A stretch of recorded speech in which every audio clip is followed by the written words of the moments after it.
Hello everyone, how are you. आप सभी का स्वागत है आर के स्टडी IQ चैनल में। तो हम जो पॉलिटी कर रहे थे उसमें से हम एक्ट कर रहे थे। एक्ट जो है शासनकाल के दौरान, किसके शासनकाल के दौरान कौन से एक्ट आए थे, ठीक है। तो अभी हम जो है, इससे पहले हमने क्लास की थी जिसमें हमने रेगुलेटिंग एक्ट, जो ईस्ट इंडिया कंपनी के शासनकाल के दौरान एक्ट आए थे उनकी बात हो गई थी, वो कर लिए थे हमने कंप्लीट। और अब हम कर रहे हैं ब्रिटिश शासनकाल के, ब्रिटिश सरकार के शासनकाल के दौरान कौन कौन से एक्ट लाए गए थे, तो उनके बारे में बात कर रहे हैं। तो कल हमने एक्ट किया था 1909 का एक्ट, ठीक है। तो इसमें हम कुछ इंपॉर्टेंट बातें हमने डिस्कस की थी। तो आज हम करने वाले हैं कौन सा एक्ट, भारत सरकार अधिनियम 1919 जो है एक्ट हम करने वाले हैं। तो इसमें क्या इंपॉर्टेंट है वो सभी हम डिस्कस करेंगे एक एक करके, ठीक है। तो सबसे पहली बात आती है कि इस जो अधिनियम में, भारत सरकार अधिनियम 1919 है, तो इसमें वायसराय कौन था या फिर भारत सचिव कौन था। कल वाले में हमने किया 1909 में कि भारत सचिव था वो कौन थे, मार्ले, और वायसराय थे वो थे मिंटो। तो इस जो 1909 अधिनियम को क्या कहा जाने लगा, मार्ले मिंटो सुधार अधिनियम 1909। तो इसी तरह क्या है, भारत सरकार अधिनियम 1919 के टाइम भी भारत सचिव थे, भारत सचिव कौन थे इस टाइम, भारत सचिव मॉन्टेग्यू। कौन थे, मॉन्टेग्यू। और वायसराय कौन थे, वायसराय चेम्सफोर्ड।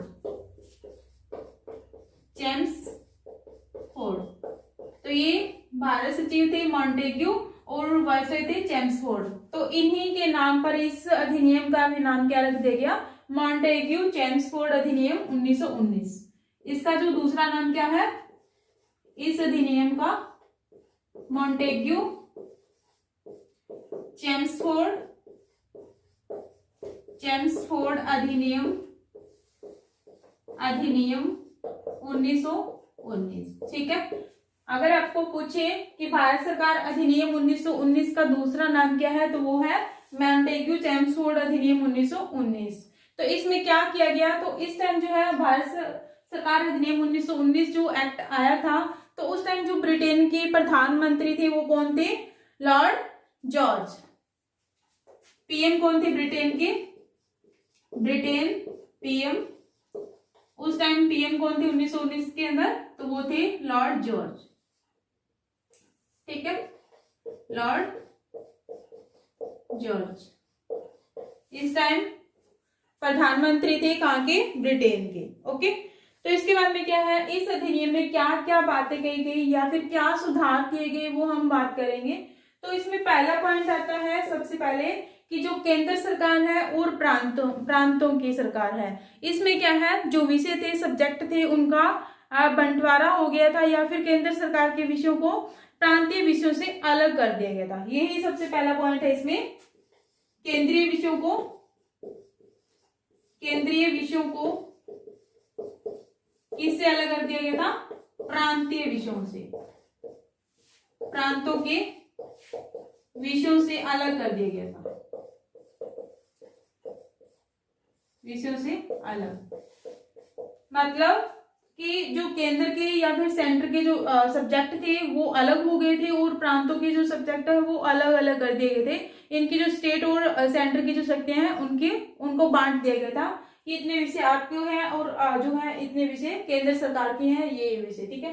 तो इस लाइन में पहला पॉइंट यही है कि केंद्र विषयों को प्रांतों विषयों से अलग कर दिया गया था। अब प्रांतों के जो विषय थे उनको भी आगे दो भागों में बांटा गया था, प्रांतों के विषयों को आगे भी दो भागों में बांटा गया था। तो एक तो था हस्तांतरित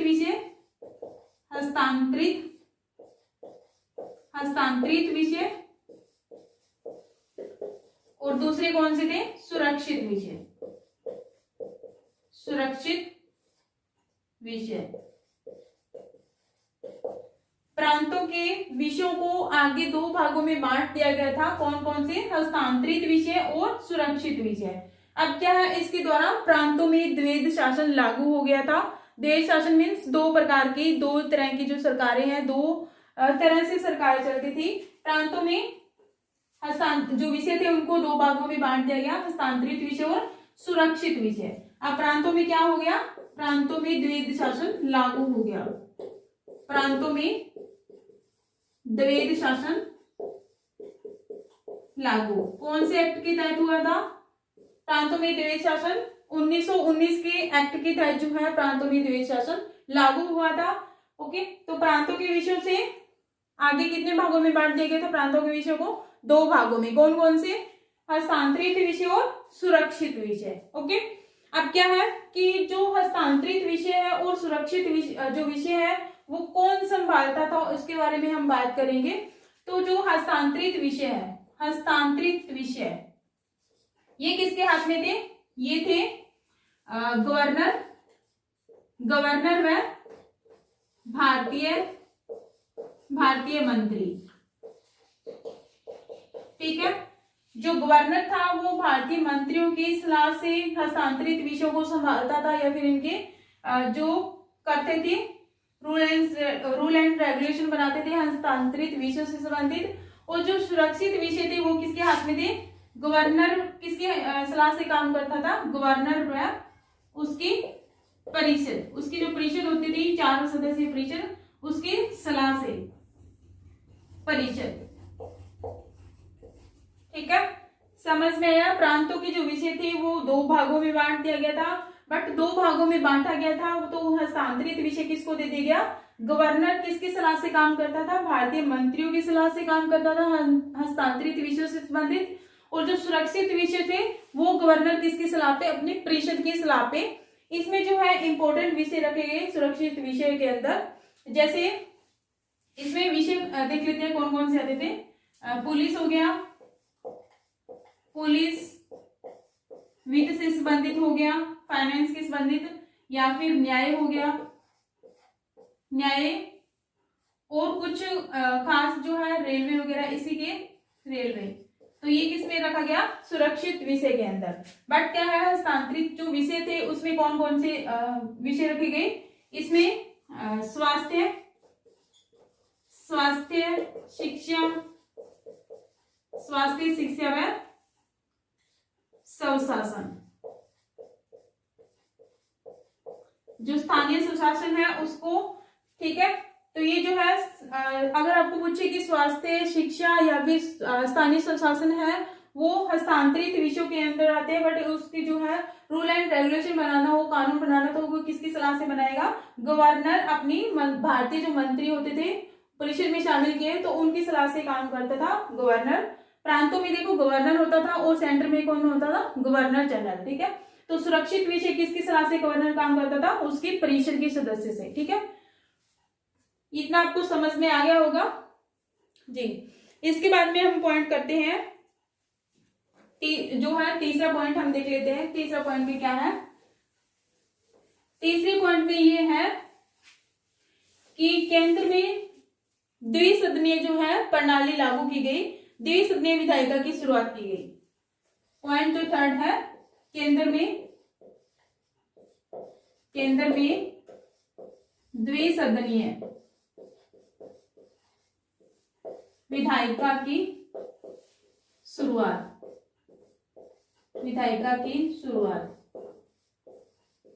कब की गई, 1919 के अंदर। ठीक है, अब इसमें जो हमने किया है प्रांतों में द्वैध शासन लागू किया गया था, तो ये 1919 के एक्ट की तहत किया गया था। वेरी इंपॉर्टेंट जो लाइन है एग्जाम के पॉइंट ऑफ व्यू से, प्रांतों में द्वैध शासन कब लागू किया गया था, कौन से एक्ट के तहत, तो 1919 के एक्ट के तहत। उसके बाद में हमने किया था कि केंद्र में द्विसदनात्मक जहाँ विधायिका जो है शुरुआत की गई थी। द्विसदनात्मक मीन्स 2 जो है हाउस बना दिए गए थे, जैसे अभी क्या है लोकसभा और राज्यसभा है, उसी टाइम जो है इसी तरह इसमें भी केंद्र में लोकसभा और राज्यसभा बनाई गई थी, बट उनका नाम अलग था। ठीक है, तो इसमें है जो द्विसदनीय बनाए गए थे, तो उसमें क्या है, एक का नाम था राज्य परिषद, ओके, तो दूसरी का नाम क्या था, विधानसभा। द्विसदन थे, उसमें एक का नाम क्या था, राज्य परिषद, और दूसरी सदन का क्या नाम था, विधानसभा। अभी विधानसभा कहां पे होती है, स्टेट में, बट जो है पहले ब्रिटेन के शासनकाल के दौरान जो है विधानसभा कहा जाता था, सेंटर के अंदर। अब जो राज्यसभा है उसको, वो कौन सा सदन था, अभी कौन सा है, जो राज्य है, राज्यसभा है, उसी को राज्य परिषद कहा जाता था। तो ये अभी राज्यसभा है, राज्य परिषद, और जो विधानसभा थी वो लोकसभा है। ठीक है। अब जो राज्य परिषद है, इनमें से दोनों में से कौन सा जो है निम्न सदन है या फिर उच्च सदन है, इसके बारे में बात करेंगे। निम्न सदन या फिर उच्च सदन कौन सा है इसमें जी, निम्न सदन। राज्य परिषद क्या है, जो राज्यसभा है वो कौन सा सदन है, उच्च सदन है, उच्च सदन। ठीक है। उच्च सदन में, या फिर हम इसे कह सकते हैं अपर हाउस है, और विधानसभा कौन सा हाउस था, लोअर हाउस या फिर निम्न सदन, निम्न सदन। ओके, यहां तक आपको पता लग गया होगा कि इसमें जो है द्विसदनीय विधायिका इसकी शुरुआत की गई थी। तो इसमें कौन कौन से हाउस थे, राज्य परिषद था और विधानसभा था, जिसे राज्य परिषद को उच्च सदन कहा जाता था और विधानसभा को निम्न सदन। ठीक है। तो इसमें मेंबर कितने कितने थे, उच्च सदन में जो मेंबर थे, राज्यसभा में मेंबरों की जो संख्या है वो कम होती है, तो इसमें राज्य परिषद में मेंबरों की संख्या 60 थी, और इसमें विधानसभा में मेंबरों की संख्या 145 थी। ओके। अब 145 या फिर 60 में से भी कुछ नॉमिनेट मेंबर होते थे, कुछ इलेक्टेड मेंबर होते थे। ठीक है। तो इसके अंदर जो 60 में से जो इलेक्टेड मेंबर होते थे वो कितने थे, इलेक्टेड वो थे 34। ओके। और जो नॉमिनेट मेंबर थे, नॉमिनेटेड, वो कितने थे 26। तो ये कंप्लीट हो गया 60। तो इनमें से 60 में से इलेक्टेड मेंबर 34 थे और नॉमिनेट मेंबर 26 थे। ओके। उसके बाद में 145 में से कितने मेंबर नॉमिनेट थे या फिर इलेक्टेड थे, तो इसमें से क्या है 104 जो मेंबर थे वो इलेक्टेड थे, इलेक्टेड, और इसमें से 41 जो मेंबर थे वो नॉमिनेट होते थे, नॉमिनेटेड। ठीक है। आपको इतना समझ में आ गया होगा। अभी जो राज्यसभा में मेंबरों की संख्या कितनी है, लगभग 250 है या फिर 245 है। तो उनमें से क्या है, कुछ मेंबर इलेक्ट होते हैं और कुछ मेंबर नॉमिनेट किए जाते हैं राष्ट्रपति के द्वारा। और इसमें से जैसे लोकसभा है उसमें 145 मेंबर होते थे, जिनमें से इलेक्ट होते थे 104 और जो है 41 जो है वो नॉमिनेट होते थे। तो इसके बाद में क्या है, जो राज्य परिषद है इनका जो टाइम पीरियड है या फिर कार्यकाल है वो कितना होता था, कार्यकाल, इनका जो कार्यकाल होता था वो 5 साल होता था। और जो विधानसभा है इनका जो कार्यकाल है, कार्यकाल वो होता था 3 साल, 3 साल। ठीक है। राज्य परिषद का जो कार्यकाल है वो 5 साल होता था, और जो विधान परिषद है या फिर विधानसभा है तो उनका जो कार्यकाल कितना होता था, 3 साल। ओके। अब क्या है, पावरफुल, जो सबसे ज्यादा पावरफुल दोनों में से कौन सा हाउस है, वो है विधानसभा। तो जब भी बजट पे कोई भेज होती थी या फिर कोई भी बजट पर स्वीकृति प्रदान करनी होती थी, वो कौन करता था, विधानसभा। विधानसभा की स्वीकृति या फिर अनुमति आवश्यक होती थी किस पे, बजट पे। ओके। यहां तक आपको समझ में आ गया होगा। अब क्या है, इन दोनों की नियुक्ति या फिर अपॉइंटमेंट कौन करता था, अपॉइंटमेंट, यहाँ पे पॉइंट लिख लीजिएगा कि दोनों सदन के जो सदस्य हैं, सदस्यों की नियुक्ति कौन करता था, नियुक्ति किसके द्वारा की जाती थी, गवर्नर जनरल के द्वारा। गवर्नर जनरल जो है इन दोनों में से जितने भी मेंबर थे उनकी नियुक्ति करते थे। अपॉइंटमेंट जो है वो गवर्नर जनरल के द्वारा की जाती थी। ठीक है। अब क्या है, गवर्नर जनरल इनको नियुक्त भी करते थे और पद से भी हटा सकते थे। ये शक्ति किसको मिली हुई थी, गवर्नर जनरल की। ठीक है। तो इस व्यवस्था में क्या है, गवर्नर जनरल की जो कार्यकारिणी परिषद भी थी, केंद्र में द्विसदनीय विधायिका की शुरुआत की गई। ओके, जिसमें राज्य परिषद और विधानसभा थी। बट क्या है, गवर्नर जनरल की कार्यकारिणी परिषद भी बनाई गई थी, जिसमें हमने पहले किया था ना, जो हस्तांतरित विषय और सुरक्षित विषय, इसमें कौन कौन से थे, हस्तांतरित विषय, जिसमें क्या है, गवर्नर जो था वो अपनी भारतीय परिषद की या फिर भारतीय मंत्रियों की सलाह से काम करता था, और सुरक्षित विषय थे वो किसके सलाह से काम करते थे, गवर्नर अपनी परिषद की सलाह से काम करते थे। ओके, तो ये जो दो बनाए गए थे क्या, कार्यकारिणी परिषद के, परिषद को दो आगे जो भागों में बांट दिया गया था। इतना आपको समझ में आ गया होगा। द्विसदनीय के बारे में, कौन कौन से द्विसदनीय थे, दोनों हाउस कौन कौन से थे, इनका टाइम पीरियड कितना था। अब हम करेंगे कि जो गवर्नर है, गवर्नर की कार्यकारिणी परिषद, कार्यकारिणी परिषद, परिषद को दो भागों में बांट दिया गया था। कितने, कार्यकारिणी परिषद को दो भागों में। कौन कौन सा भाग था, एक तो था गवर्नर व भारतीय मंत्री, भारतीय मंत्री, और दूसरे कौन सा था, वो था गवर्नर व भारतीय या फिर विधान परिषद या फिर मंत्री परिषद, सॉरी विधान परिषद, गवर्नर व उसकी परिषद, गवर्नर व उसकी परिषद। तो इन कार्यकारिणी जो परिषद थी गवर्नर की, तो उसको भी आगे दो भागों में बांट दिया गया था। तो गवर्नर में उसके जो भारतीय मंत्री है वो किसकी सलाह से काम करते थे, गवर्नर भारतीय मंत्री के कौन से विषय के अंदर, हस्तांतरित विषय। ओके, उसके बाद में पॉइंट आता है कि इसके एक्ट के तहत पहली बार जो है प्रत्यक्ष निर्वाचन चुनाव हुआ था। प्रत्यक्ष निर्वाचन जो प्रणाली है उसको अपनाया गया था। कौन सी, पहली बार जो है प्रत्यक्ष मीन्स होता है डायरेक्ट, प्रत्यक्ष निर्वाचन प्रणाली, डायरेक्ट जो है इलेक्शन सिस्टम जो है अपनाया गया था पहली बार। कब, 1919 के एक्ट के तहत प्रणाली अपनाई गई। ओके, पहली बार जो है प्रत्यक्ष निर्वाचन प्रणाली अपनाई गई थी, डायरेक्ट इलेक्शन सिस्टम चलाया गया था। तो इसमें क्या है, प्रत्यक्ष निर्वाचन के लिए जो पहली बार जो है सीमित संख्या में क्या हुआ था, प्रत्यक्ष निर्वाचन डायरेक्ट मीन्स जिसकी संपत्ति ज्यादा थी वही वोट करते थे, या फिर कर ज्यादा देते थे वही इसमें जो वोट देते थे। तो इनको आधार बनाया गया था कि वही जो है प्रत्यक्ष निर्वाचन या फिर इलेक्शन लड़ सकते हैं या फिर दे सकते हैं मत अपना।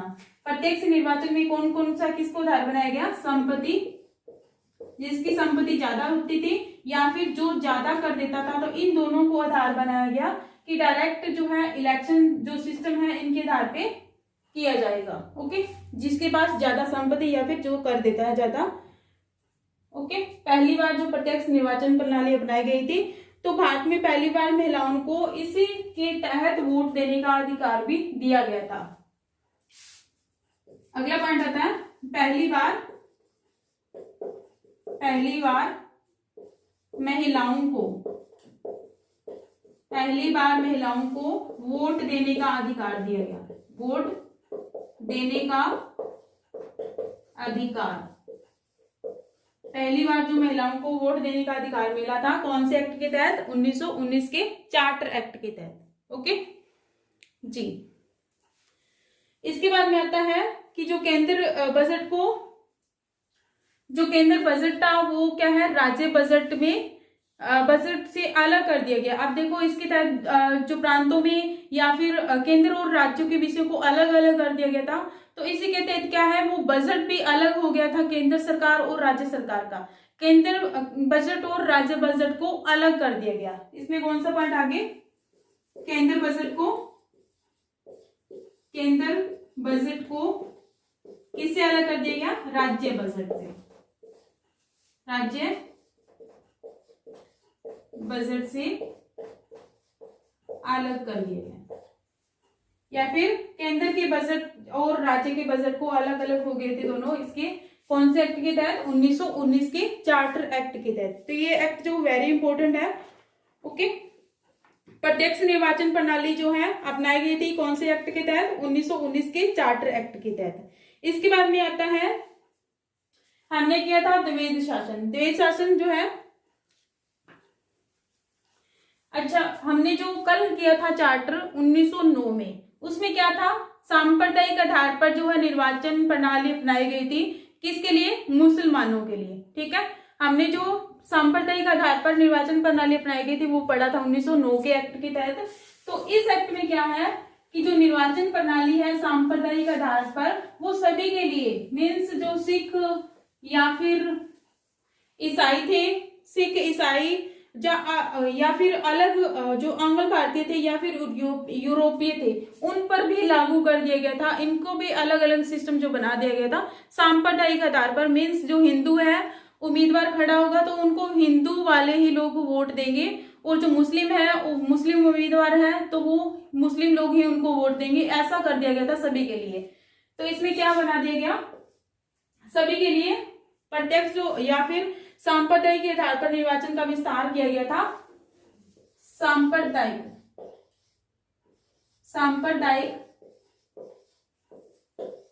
निर्वाचन का विस्तार 1909 के एक्ट में हमने ओनली किया था मुसलमानों के लिए। सांप्रदायिक निर्वाचन का विस्तार कर दिया गया था, और इसमें किस किस को शामिल कर दिया गया, सिखों, पारसियों, ईसाइयों को, और जो आंग्ल भारतीय और यूरोपियों पर, इन पर भी लागू हो गया था क्या, सांप्रदायिक आधार पर जो है निर्वाचन। ठीक है, तो मैंने आपको समझा दिया था। तो इन पहले तो मुस्लिमों के लिए जो था निर्वाचन सांप्रदायिक आधार पर 1909 के एक्ट के तहत। 1919 के एक्ट के तहत किस पे लागू हो गया, सभी के लिए, सिखों, पारसियों, ईसाइयों, आंग्ल भारतीय या फिर यूरोपीय जो लोग हैं सभी के ऊपर ये लागू हो गया था। तो ये भी काफी इंपॉर्टेंट है। तो इसके आगे है कि भारत सचिव होता था। भारत सचिव हमने पढ़ा था इसके एक्ट के तहत मोंटेग्यू थे। तो उनकी सहायता के लिए एक हाई कमिश्नर की भी नियुक्ति की गई थी 1919 के एक्ट के तहत। किसके लिए, भारत सचिव के लिए। भारत सचिव के लिए पहली बार जो है भारत सचिव की सहायता के लिए, भारत सचिव की सहायता के लिए किसकी नियुक्ति की गई, एक हाई कमिश्नर की नियुक्ति की गई थी पहली बार। ओके, तो इस एक्ट में ये काफी इंपॉर्टेंट एक्ट है। और इससे पहले हमने किया था कि जो भारतीय परिषद है उसमें मेंबरों की कम से कम संख्या कितनी कर दी गई, कल वाले हमने उसमें किया था परिषद में मेंबरों की संख्या 16 से बढ़ाकर 60 कर दी गई थी। बट इसमें क्या है, जो भारतीय परिषद के जो मेंबर थे उनकी जो संख्या है कम से कम 8 कर दी गई और ज्यादा से ज्यादा 12 कर दी गई थी। ठीक है, किसके, भारतीय परिषद में, भारतीय परिषद के सदस्यों की जो संख्या है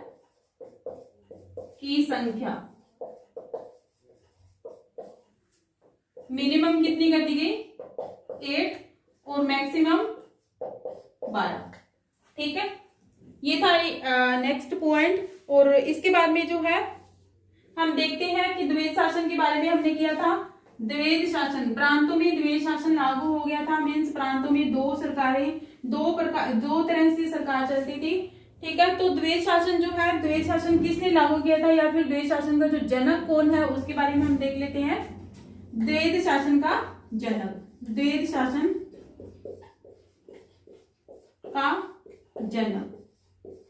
या फिर इसका जो आइडिया है द्वैध शासन का वो किसने दिया था, तो वो दिया था लियोनिक कार्टिस ने। किसने, लियोनिक